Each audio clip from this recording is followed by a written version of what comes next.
Welcome back. President Joe Biden did address the campus protests spreading across the nation a little bit earlier this morning. Yeah, he spoke just a short time ago from the White House. Here's what he had to say. Morning. Before I head to North Carolina, I wanted to speak for a few moments about what's going on our college campuses here. We've all seen images, and they put to the test two fundamental American principles. Excuse me. The first is the right to free speech and for people to peacefully assemble and make their voices heard. The second is the rule of law. Both must be upheld. We are not an authoritarian nation where we silence people or squash dissent. The American people are heard. In fact, peaceful protest is in the best tradition of how Americans respond to consequential issues. But neither are we a lawless country. We are a civil society, and order must prevail. Throughout our history, we've often faced moments like this because we are a big, diverse, free-thinking, and freedom-loving nation. In moments like this, there are always those who rush in to score political points. But this isn't a moment for politics.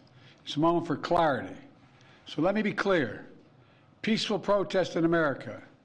Violent protest is not protected. Peaceful protest is. It's against the law when violence occurs. Destroying property is not a peaceful protest. It's against the law. Vandalism, trespassing, breaking windows, shutting down campuses, forcing the cancellation of classes and graduations. None of this is a peaceful protest. Threatening people, intimidating people, instilling fear in people is not a peaceful protest.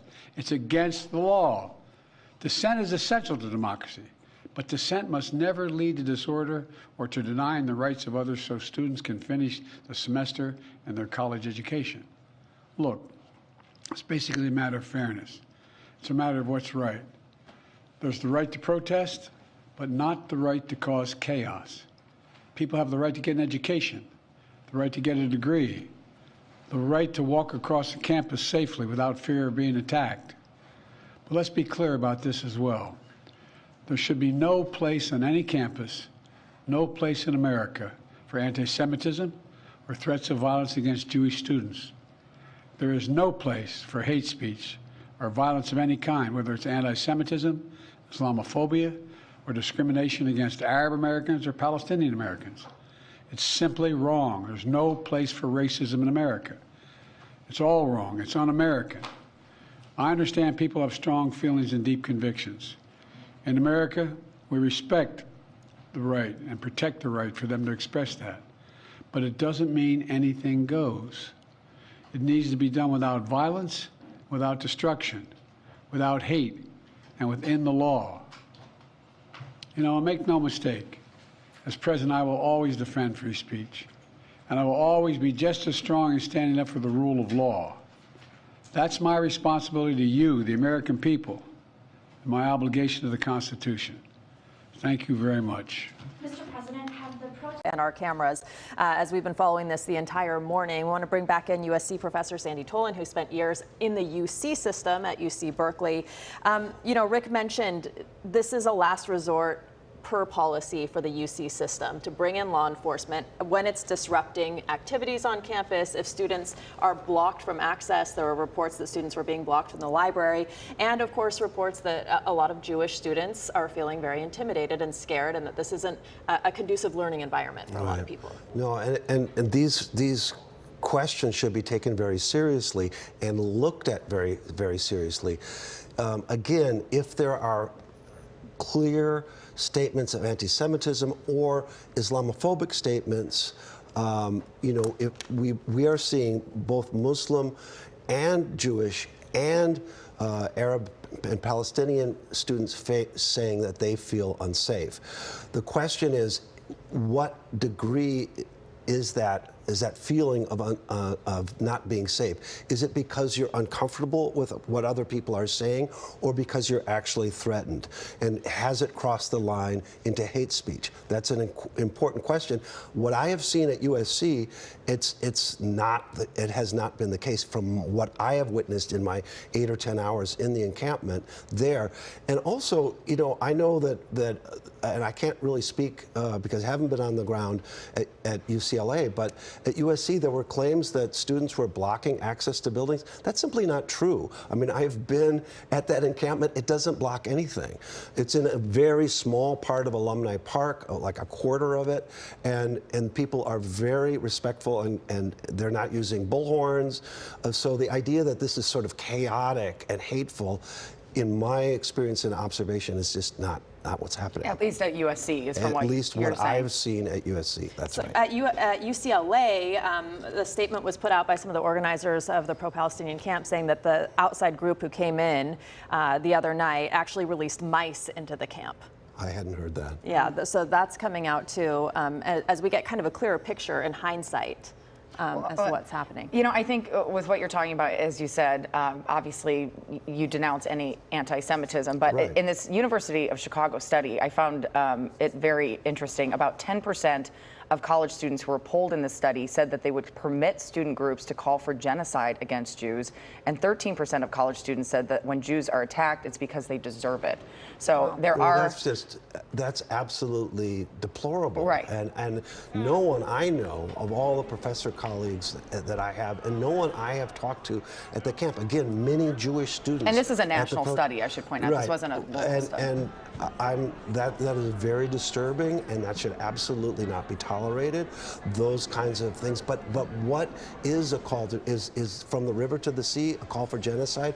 I do not believe it is. We discussed that a little bit earlier. To me, and historically, looking at this for the last 30 years and writing a couple of books, it's a call for equality of all the people living between the river and sea, and that includes Israelis and Palestinians. We've seen, though, in other protests, you know, I think back with what you're saying. You look at the Black Lives Matter protests. Black Lives Matter was the chant of those protesters. You then, on the other side, had people saying all lives matter. So you could see where some Jewish people would find what you're saying anti-Semitic. But how do you kind of then, in this situation that is so much more complex in many ways and has such rich history, how do we get to understanding that there are two things that could potentially be true in this movement?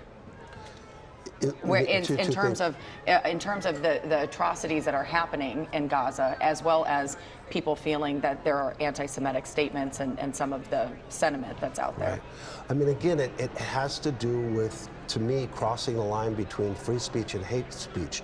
If somebody feels uncomfortable by someone shouting "Palestine shall be free," you know, feeling uncomfortable is part of becoming an adult and becoming a citizen. And the history of protest goes back so many years to the civil rights movement, the free speech movement. It started in Berkeley in the early 60s, the protests after the murder of George Floyd. So I think people have to understand that free speech is enshrined, and academic freedom is enshrined in universities. Where it crosses the line to hate speech is another matter. And again, I haven't seen that at the USC encampment. What about just the learning environment? I mean, what is it like right now to be teaching on campus, to be a student on campus?